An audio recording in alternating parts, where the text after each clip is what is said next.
তোমারটা টাকা নাই, ওই এটা তো দিলাম 500 টাকা, আরো 200 টাকা দেওয়া লাগবে।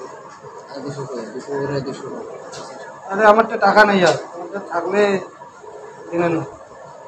যে ভাইয়ক দিছি আমি 500 টাকা, আর যে কম্পিউটার ভাইকে যেটা লেগে দিতেছে পণ নাই, তারপরে ওটা তোমার ঠিক আছে নিয়ে যাবে ভাইকে, উনি নিয়ে যাবে। এবার ওনাকে দরকার বুঝে আসবে না, উনি যাবে 200 টাকা দিলে হবে। আর টোটালে 500 টাকা। কিসের টাকা নিলেন? এটা কিসের টাকা নিলেন? হ্যাঁ, ওনাকে তো জিজ্ঞেস করলাম 1000 টাকা দিল, কিসের টাকা নিলেন? আপনি যে টাকা নিলেন 1000, কিসের টাকা নিলেন? হ্যাঁ, কিসের টাকা নিলেন? আপনি কিসের টাকা দিলেন? উনি আমার কাছে ঘুষ নিল। বলেন না কিসের ঘুষ বলেন। এই যে টাকা কোথায় রাখছে দেখেন, এই যে ওনাকে দিতে হবে 200।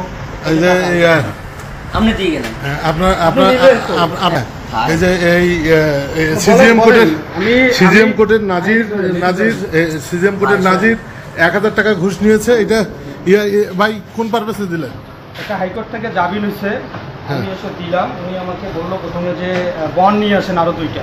আমি বললাম এর আগে তো একটাই হয়েছে, তো আপনি 2টা আনেন। তারপরে উনি বললো যে ওনাকে খরচ দিয়ে দিয়েন, খরচ দিলে হয়তো 2টা দিয়েই হবে।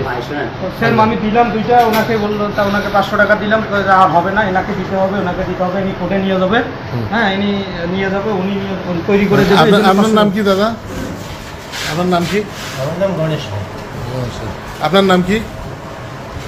আপনি এই যে টাকাটা নিলেন এইভাবে, না না আপনি বলেন।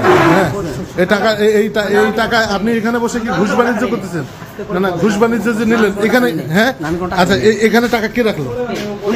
উনি রাখছে। আচ্ছা, শিওর তো? আপনি প্রমাণ আছে আমাদের কাছে? হ্যাঁ, প্রমাণ আছে, প্রমাণ।